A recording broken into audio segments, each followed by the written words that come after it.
Hello my friends, it is day 6 of Christmas reading with Miss Vicky. I'm super excited. I am actually at the beach today, which seems funny reading Christmas stories, but anyway. I have a classic today. Some of you may love it, some of you may not, but it is How the Grinch Stole Christmas by Dr. Seuss. And I will just jump into reading, I guess. Hope you guys enjoyed this story.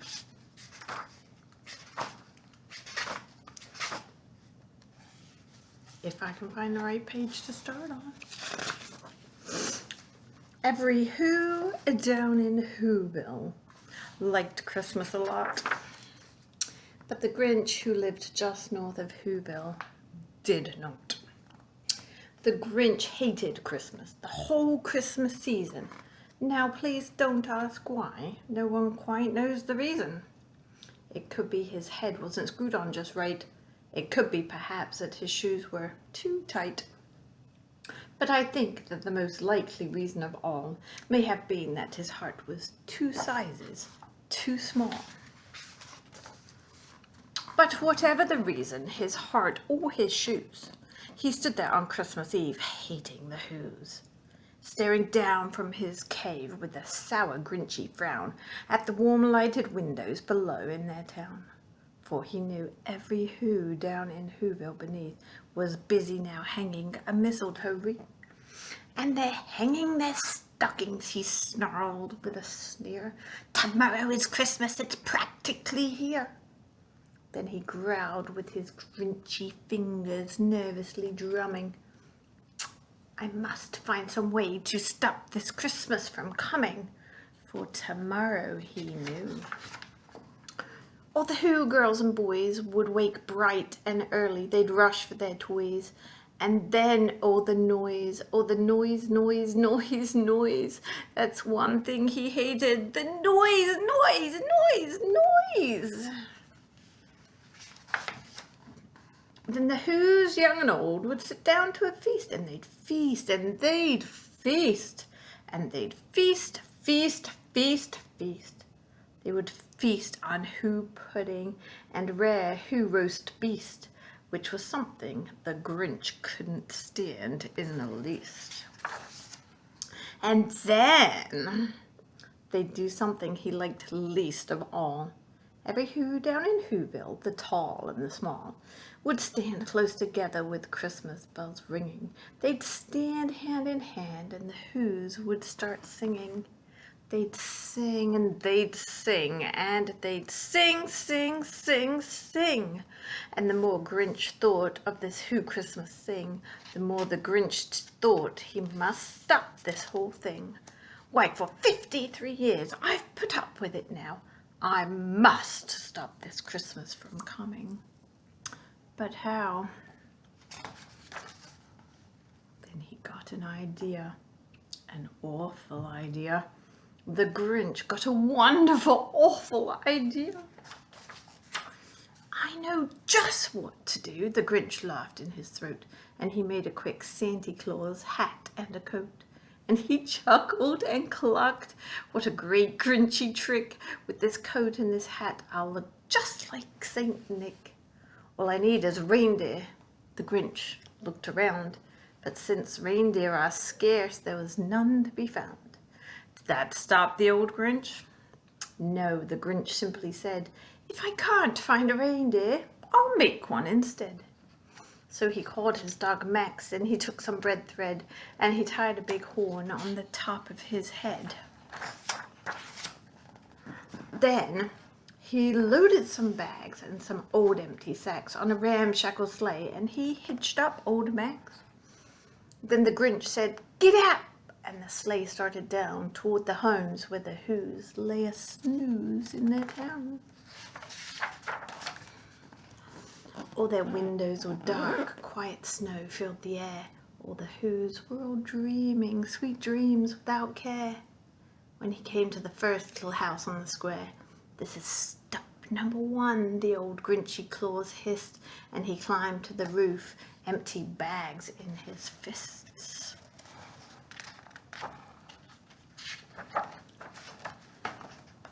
Then he slid down the chimney, a rather tight pinch. But if Santa could do it, then so could the Grinch. He got stuck only once for a moment or two.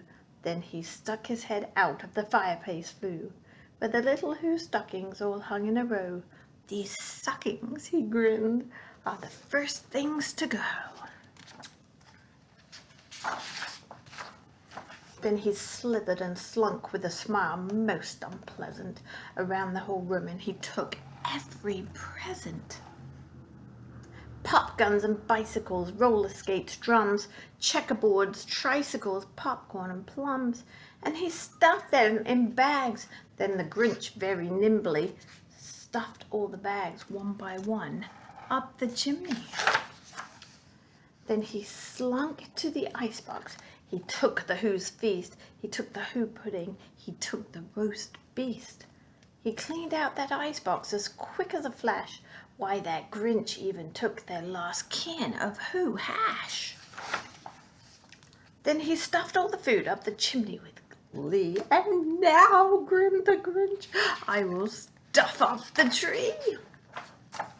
And the Grinch grabbed the tree and started to shove, when he heard a small sound like a coo of a dove. He turned around fast and he saw a small Who, little Cindy Lou who was not more than 2. The Grinch had been caught by this tiny Who daughter, who'd got out of bed for a cup of cold water. She stared at the Grinch and said, "Santa Claus, why are you taking our Christmas tree? Why?" But you know, that old Grinch was so smart and so slick, he thought up a lie, and he thought it up quick.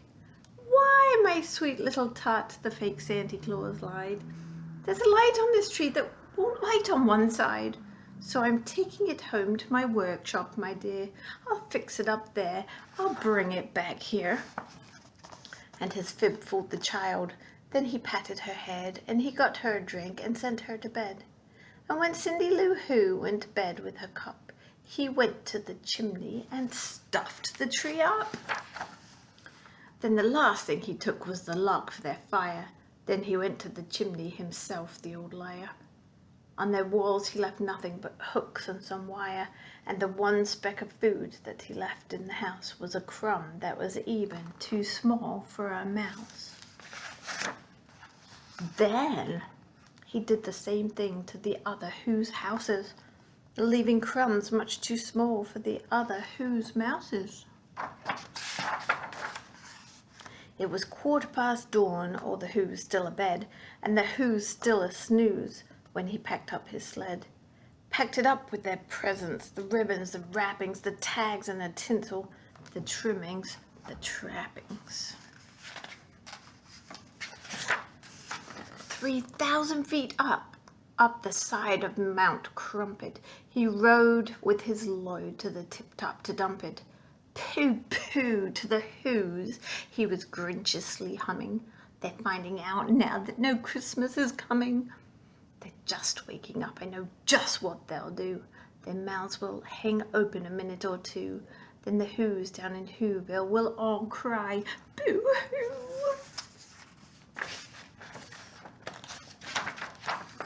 "That's a noise," grinned the Grinch, "that I simply must hear." So he paused, and the Grinch put his hand to his ear. He did hear a sound rising over the snow. It started low, and then it started to grow. But the sound wasn't sad. Why, the sound sounded merry. It couldn't be so, but it was merry, very.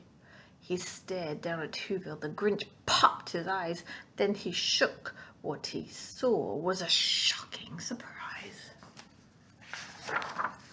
Every Who down in Whoville, the tall and the small, was singing without any presents at all. He hadn't stopped Christmas from coming. It came somehow or other. It came just the same. And the Grinch, with his Grinch feet ice cold in the snow, stood puzzling and puzzling. How could it be so? It came without ribbons, it came without tags, it came without packages, boxes, or bags. And he puzzled 3 hours till his puzzler was sore. Then the Grinch thought of something he hadn't before. Maybe Christmas, he thought, doesn't come from a store. Maybe Christmas perhaps means a little bit more. And what happened then? Well, in Whoville, they say that the Grinch's small heart grew 3 sizes that day. And the minute his heart didn't feel quite so tight, he whizzed with his load through the bright morning light, and he brought back the toys and the food for the feast. He himself, the Grinch, carved the great roast beast. The end. Isn't that a great story? In the end, he realized that Christmas was not about all the presents. It was about being with each other and having love and sharing that with other people through the Christmas season. So I hope that you guys remember that as you start to celebrate the holidays.